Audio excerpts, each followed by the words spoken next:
Gila. Ngantri tabung oksigen sampai gini banget.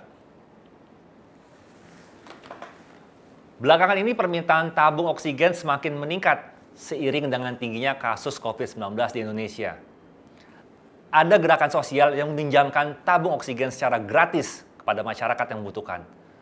Gue mau meet up dengan salah satu perwakilan dari mereka. Oke, sekarang gue tersambung dengan Bung Alif dari Gerakan Solidaritas Sejuta Tes Antigen untuk Indonesia. Mantap. Benar nih Bung Alif ya?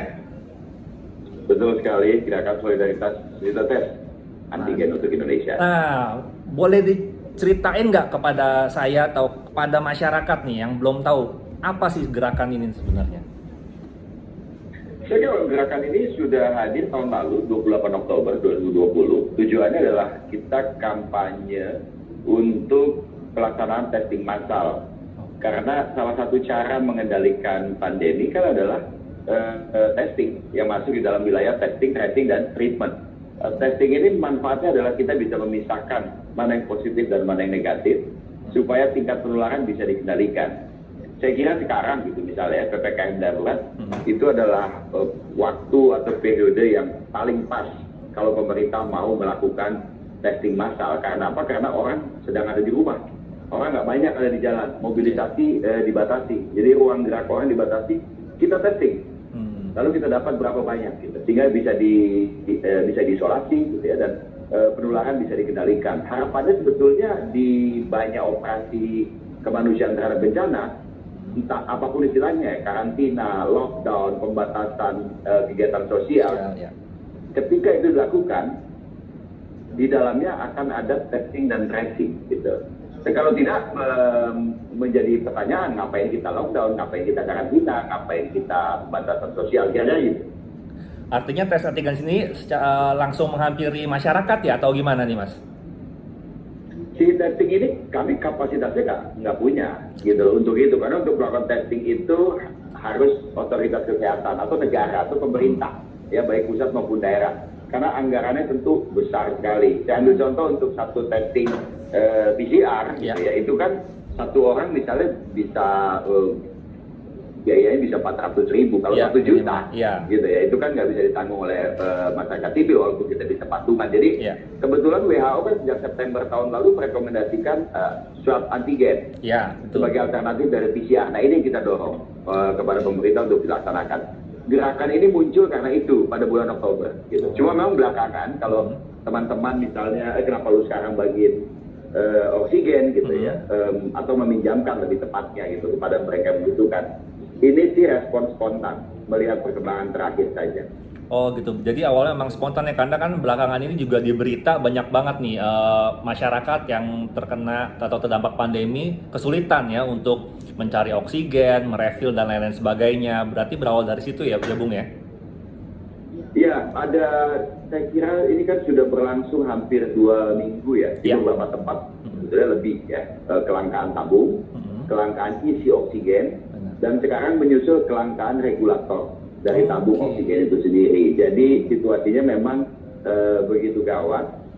Dan pertanyaannya gini, apakah tabung oksigen betul-betul hilang? Ya enggak, gitu loh. Tabung oksigen masih diproduksi, gitu. Cuma permintaannya banyak, sehingga harganya mahal, sehingga kita menjumpai ada warga yang nggak bisa menjangkau untuk membelinya, karena harganya mahal. Atau yang bagi yang punya uang pun nggak bisa dapat. Gitu, karena saat ini kan tabung-tabung juga dikonsentrasikan untuk menangani kasus yang begitu gawat di rumah sakit yang saat ini rumah sakit maupun paskes sedang juga mengalami kelangkaan oksigen. Setuju, benar.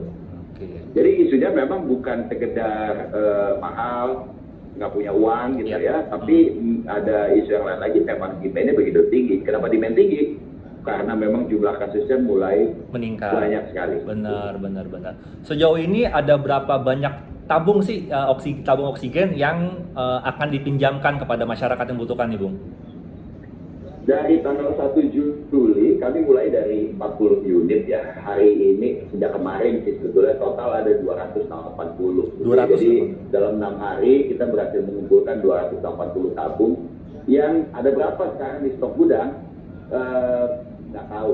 gitu loh, karena itu cepat sekali habis. Tapi ini kan sudah hari ke-8 ya. Ya. Jadi masa peminjaman kan 5 sampai 7 hari, maksimal 7 hari lalu kemudian dikembalikan. Jadi setiap hari sejak hari ke-6 itu ada perputaran, karena ada yang mengembalikan. Gitu. Kami sendiri punya tabung baru, jadi cukup manageable saat ini. Tapi apakah itu memenuhi ekspektasi dari yang membutuhkan? Jauh sekali.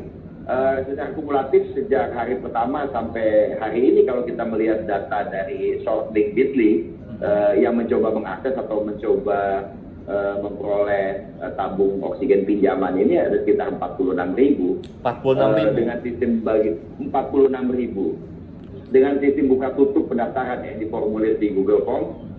Kita menjaring ada sekitar 1.800 orang yang membutuhkan. Kami cuma punya lah 280 gitu. Dengan model perputaran per hari ini kita sudah melayani 340 orang. Kecil sekali jumlahnya dari 46.000 peminat yang sesungguhnya.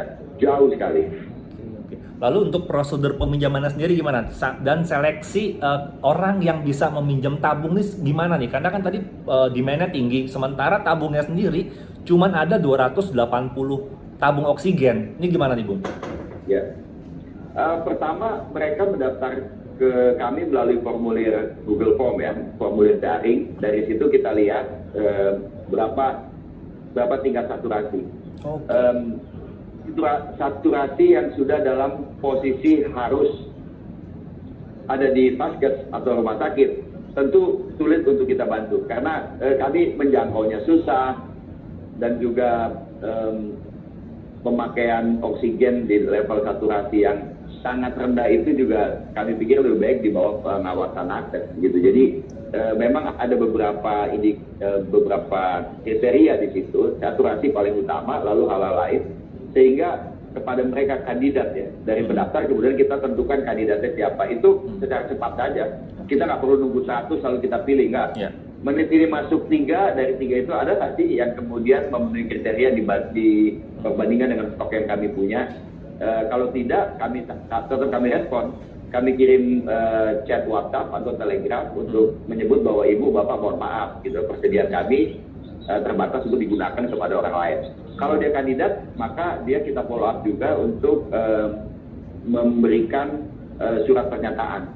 Surat pernyataannya ada, mereka tinggal isi secara online, dan nanti ketika serah terima sudah kami print, ditempel materai yang disediakan oleh calon penerima, ditanda tangan, diberes. Jadi kita tahu ini sifatnya memang darurat sehingga proses harus cepat. Oke. Lalu semuanya itu dipinjamkan secara gratis atau dikenakan biaya nih, Bung? Enggak, memang secara gratis. Kami harap sih memang ada warga yang lebih baik datang ke tempat kami ketika sudah diberitahu bahwa bapak atau ibu bisa dapat. Tapi kalaupun ada banyak situasi di mana satu keluarga itu isolasi, yang parah cuma satu, tapi yang lain juga kan nggak boleh keluar.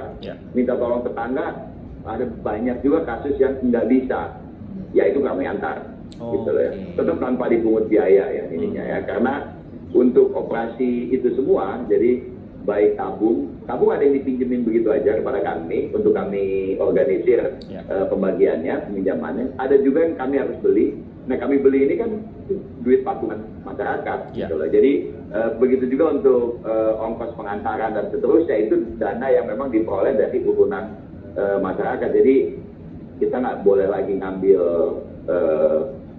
sewa atau sudah nggak boleh lagi. Itu gratis. Oke. Termasuk kalau ada warga yang juga ingin merefill tabung oksigennya bisa juga, Bung?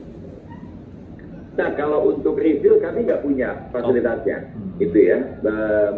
Belum ke sana gitu. Tapi bahkan sebetulnya dalam 2 hari ini terus kami agak kesulitan juga untuk mengisi ulang tabung-tabung yang ada. 2 hari lalu kami punya 170 tabung kosong, ya, itu nggak ada oksigennya. Jadi ya kita ketengan, gitu. Beberapa relawan pergi bawa 2, karena kan kita nggak mungkin bawa banyak-banyak ya, ditolak juga oleh stasiun pengisian, gitu. Jadi kita antri, kita isi, gitu. Terus bolak-balik, juga termasuk kebetulan ada juga depo yang cukup besar yang kemudian berkenan untuk menerima pengisian, dan kami berterima kasih pada itu semua. Ya akhirnya 170 tabung itu sekarang bisa terisi. Oke. Tadi Bung Alif juga, menyebutkan jika ada beberapa tabung yang disumbangkan lah ya dari beberapa masyarakat ya. Sejauh ini dari mana saja sih yang berniat untuk menyumbangkan tabung oksigen sendiri? Ini hebat ya. Jadi wilayah kerja gerakan ini kan sementara baru di Jabodetabek. Oke. Ya, karena ini soal ketanggupan mobilitas kami ya, Ya. dan mengelolanya. Dan kebetulan Jabodetabek dengan angka belasan juta penduduk gitu ya, demand-nya juga sangat tinggi. Jadi kalau yang meminjamkan itu memang dari masyarakat wilayah Jakarta, Bekasi, Depok, Bogor, dan seterusnya. Tetapi ada juga yang menelpon kami dari Semarang, gitu loh, yang mendonasikan tabung.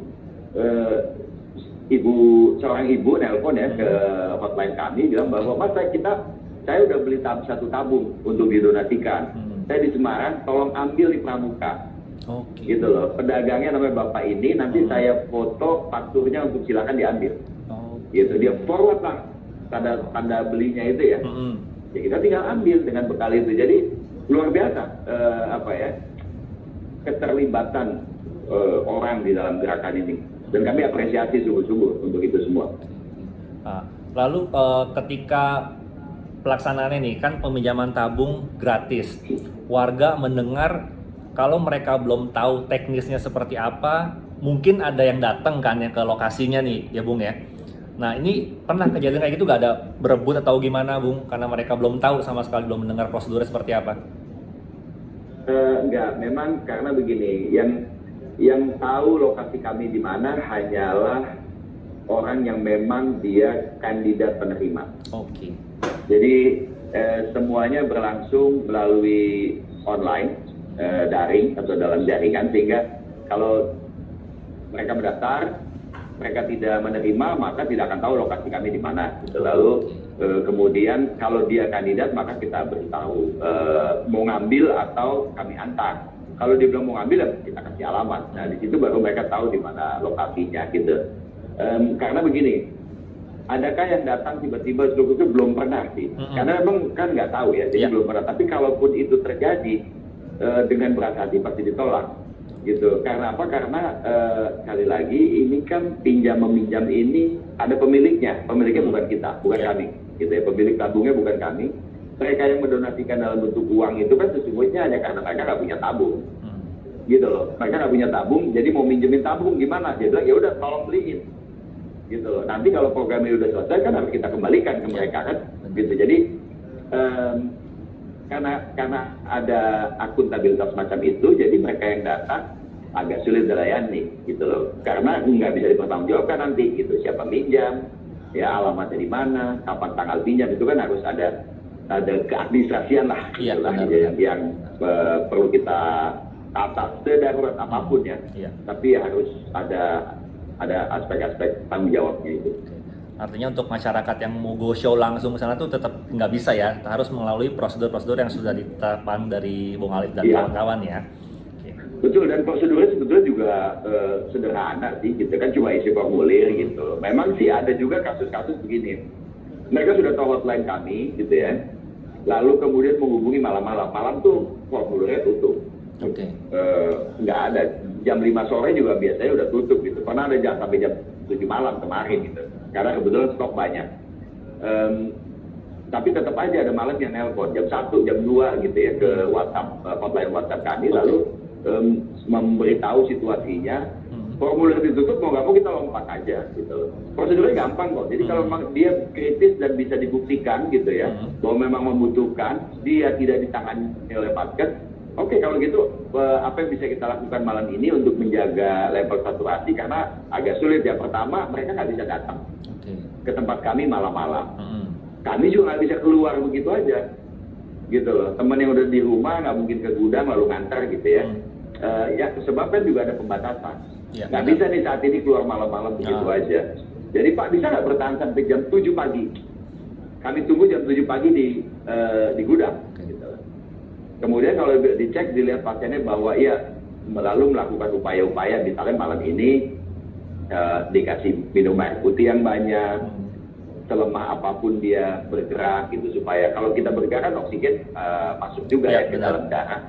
Lalu posisi prone gitu ya, dan disanggupi untuk datang, ya dia tinggal datang aja, surat pernyataan tinggal diisi sambil jalan kan, karena itu online gitu. Nyampe kantor, nyampe gudang udah tinggal di print, tempel materai dia bawa deh di tabung oksigen itu. Jadi kita upayakan memang cepat. Kenapa begitu ya Bung Erlan? Karena kita punya pengalaman yang cukup membuat tim itu shock dalam 2-3 hari pertama gitu ya. Karena hari pertama, kedua, dan ketiga itu kami menjumpai beberapa kematian ya.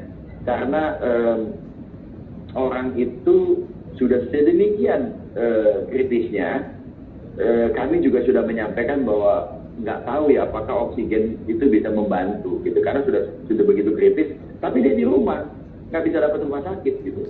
Ada yang udah nyari ke 20 rumah sakit itu nggak dapat. Jadi oke, kita kirim gitu. Sampai sana memang nggak bisa dipakai. Jadi meninggal, atau dibawa ke sana, terus ada juga yang kemudian orang ada harapan gitu ya, begitu dicek si pasien oleh keluarganya ya, dicek saturasi udah mulai naik, jadi ya udah ini buat jaga-jaga deh, kalau memburuk lagi baru dikasih, paginya meninggal. Ya. Ada hari ketiga kami sangat shock adalah karena tim kami sudah mengantarkan, saya lupa ke Jakarta Timur atau Depok ya, tim kami sudah mengantar tabung oksigen ke sana. Sampai di muka kompleks, dia ngelihat ada mobil jenazah keluar. Ya nggak ada prasangka apa-apa gitu ya. Maksudnya oke, yang mau pinjam kan ada di dalam kompleks ini gitu. Mobil jenazah keluar kan bisa siapa aja gitu ya. Begitu dia tiba di rumah itu, si anak di rumah itu bilang, tabungnya udah nggak dipakai lagi Kak. Itu tadi Bapak udah dibawa sama mobil jenazah. Berhadap muka dengan mobil jenazah. Jadi akhirnya dari situ kita pikir kita nggak mungkin ya, kami ini bukan nakes, kami juga bukan, nggak punya keahlian apa-apa, nggak punya background pengetahuan tentang oksigen, dan bukan tukang oksigen. Tapi ya kita berupaya agar kita percepat deh, gitu ya, proses antar ambilnya itu. Jadi kita harus strict, kalau memang dia membutuhkan dalam waktu 2-3 jam, datang aja deh Pak, gitu loh, ketimbang mengharapkan kami yang mengantar, karena itu akan makan waktu lebih lama ya gitu. Nah, Bung Alif, lalu gimana nih cara untuk masyarakat yang membutuhkan tabung oksigen ini ke tempat Bung Alif, seperti apa caranya? Apakah bisa menghubunginya kemana, melalui Instagram atau sosial media lainnya, seperti apa nih Bung? Ya, update bisa dilihat di Instagram @sejuta_tes. Untuk formulir selalu kami buka setiap pukul 7 pagi dengan short link bit.ly/pinjam oksi. Jadi ketik aja bit.ly gitu ya, bit.ly lalu /pinjam oksi. Kalau formulir sedang dibuka artinya stok ada, maka silakan mendaftar ke situ.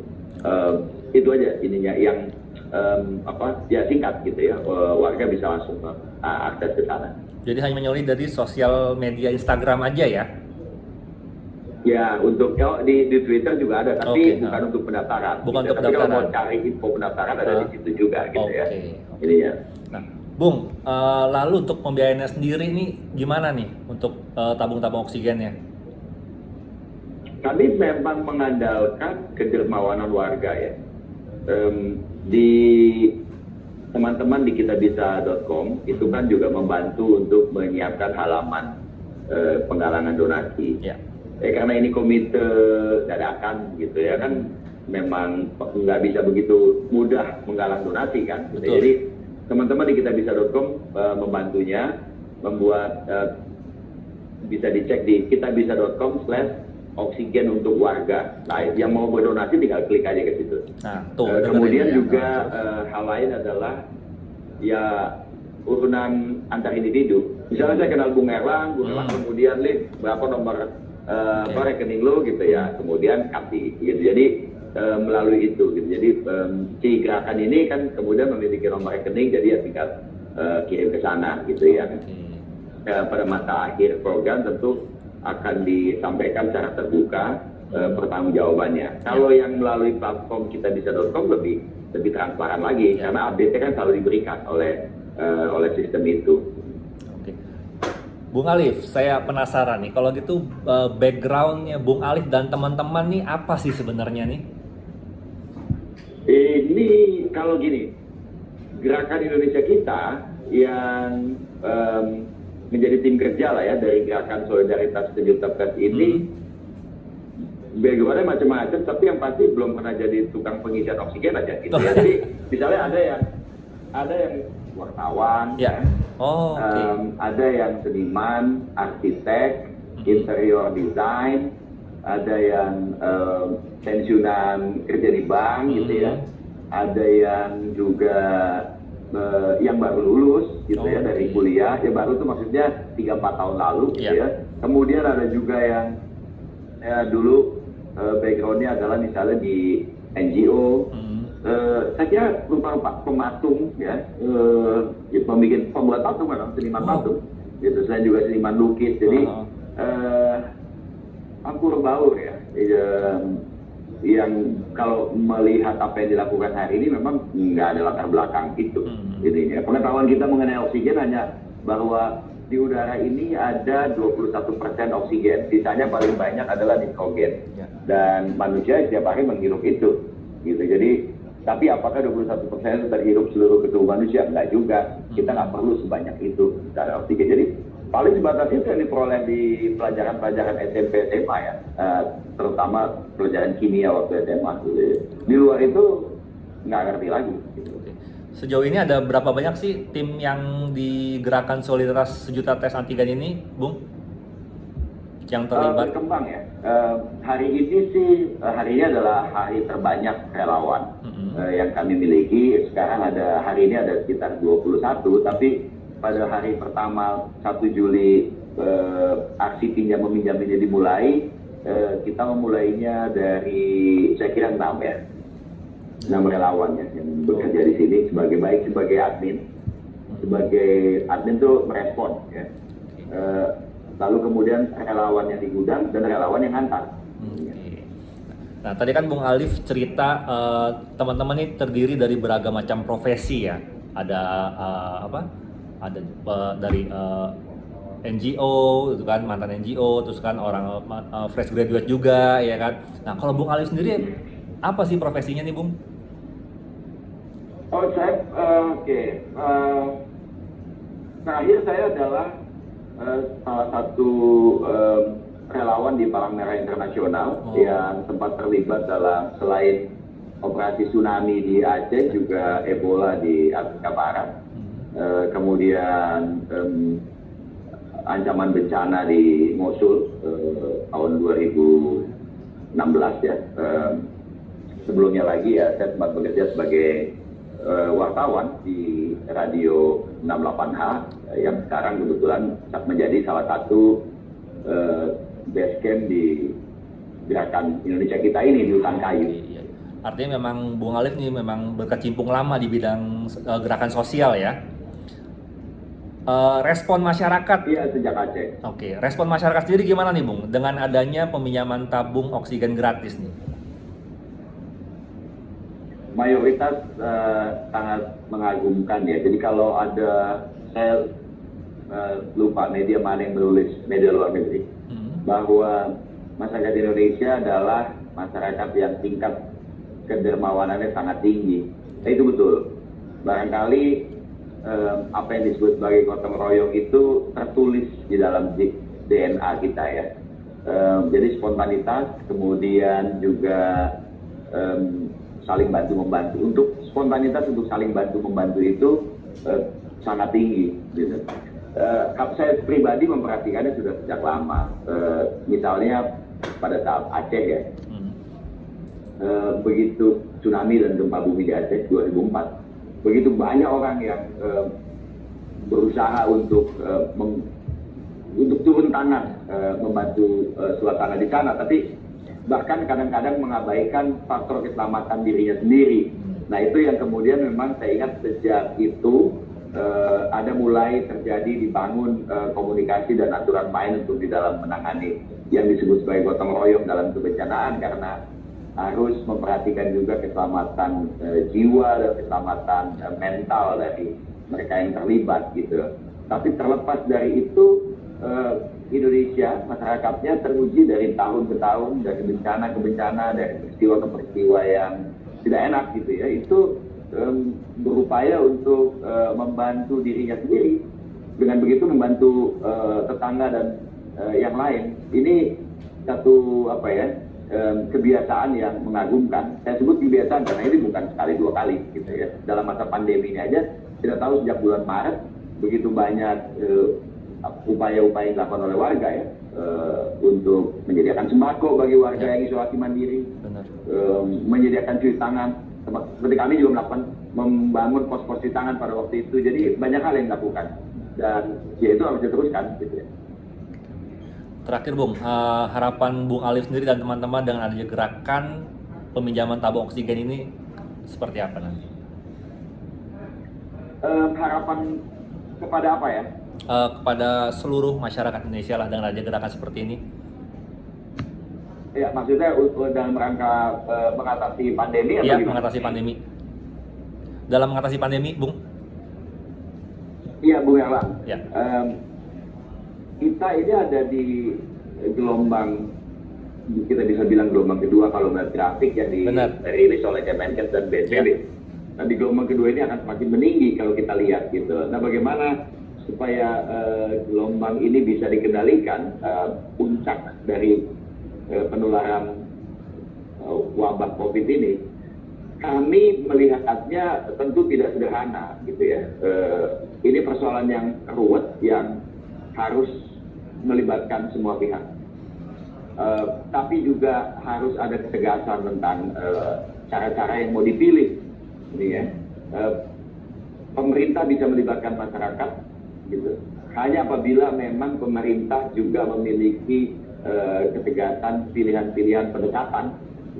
Kalau kita mau mengendalikan pandemi ini, rumusnya saya nggak tahu, kami bukan ahlinya, tapi banyak yang menganjurkan untuk bahwa pengetatan hanya bisa bermanfaat apabila kita kemudian melakukan testing, berusaha mendisiplinkan masyarakat, gitu ya, berusaha untuk juga, tapi juga bersiap untuk situasi-situasi yang kalut seperti sekarang, gitu ya. Situasi sekarang ini kan mungkin sebetulnya bisa diantisipasi, mungkin ya, karena data dimiliki oleh pemerintah, data dimiliki oleh otoritas pengendali wabah, gitu ya, sehingga sebetulnya bisa mengetahui perkiraan-perkiraan apa yang akan terjadi di dalam permintaan fasilitas kesehatan, gitu. Dan kita harus bersiap untuk itu, gitu loh. Simulasinya kan sebetulnya sebelum Lebaran juga udah dibilangin bahwa kayaknya bakal gawat nih habis Lebaran, gitu ya, dengan kapasitas vaskes yang seperti sekarang, gitu ya. Harus ditingkatkan cepat. Nah, ditingkatkannya kenapa? Kan tidak hanya sekedar menyiapkan tempat tidur ya, gitu. Bed occupancy ratio yang sekarang disebut oleh pemerintah dengan bahwa ini mengindikasikan rumah sakit tidak kolaps, kan satu indikator belakang. Harusnya ada banyak indikator lain. Gitu. Misalnya fasilitasnya ada nggak? Gitu. Ventilator bagaimana? Sehingga kalau kita lihat hanya semata-mata bed occupancy ratio, ada kok rumah sakit yang masih punya tempat tidur, tapi nggak bisa dipakai oleh pasien. Kenapa? Nggak ada ventilatornya, nggak ada oksigennya, sehingga yang di IGD nggak bisa ditolong. Gitu. Nah, tetapi sama seperti kenapa kami saat ini membentuk gerakan peminjaman tabung gitu. Kami menganalogikan begini. Ada orang naik sepeda, jatuh. Ya kita bangunin dulu tuh dia dari jatuhnya. Kita bawa ke pinggir jalan gitu. Bahwa jatuhnya adalah karena jalanan yang rusak. Dan jalan rusak itu karena misalnya uang pajak tidak digunakan dengan baik. Itu soal nanti. Kita urus nanti itu. Gitu. Tapi ada darurat sekarang, yaitu ada anak jatuh. Kita bantu dulu di pinggir jalan. Habis itu baru kita ngomel ke wali kota, misalnya kayak gitu. Jadi hal-hal yang itu ada yang nanti dulu. Kedaruratannya kita tangani dulu bersama. Itu Bung Erlang. Mantap. Semoga gerakan solidaritas sejuta tes antigen untuk Indonesia ini harapannya dapat berjalan dengan baik, apa yang dicita-citakan juga berjalan lancar semuanya tanpa kendala, dan semoga semakin banyak donatur yang mau menyumbangkan tabung oksigen ya untuk warga Indonesia yang membutuhkan. Dan bisa juga begini, kalau punya tabung nggak usah ke kami juga nggak apa-apa. Yang penting pinjamkan ke yang lain. Gitu. Tapi kalau misalnya nggak tahu mau pinjamin kemana, ya titip ke kami. Nanti kalau tahu kapan program ini berakhir, pasti dikembalikan. Oke, mantap. Oke, terima kasih Bung Alim atas waktunya. Semoga ini gerakannya ngebantu banget untuk masyarakat yang benar-benar membutuhkan. Terima kasih sekali lagi untuk Bung Alif. Semoga Bung Erlang. Ya. Terima kasih. Sampai jumpa lagi Bung Alif. Nah, itu tadi gerakan mereka. Keren banget kan? Jika kalian ingin ngebantu, silakan. Tapi kalau belum, kalian bisa membantu dengan menerapkan protokol kesehatan yang ketat untuk mengurangi penularan COVID-19 di Indonesia. Jangan lupa untuk follow, komen, like, dan subscribe channel YouTube dan Facebook-nya Antv News Plus. Gue Erlang, adios.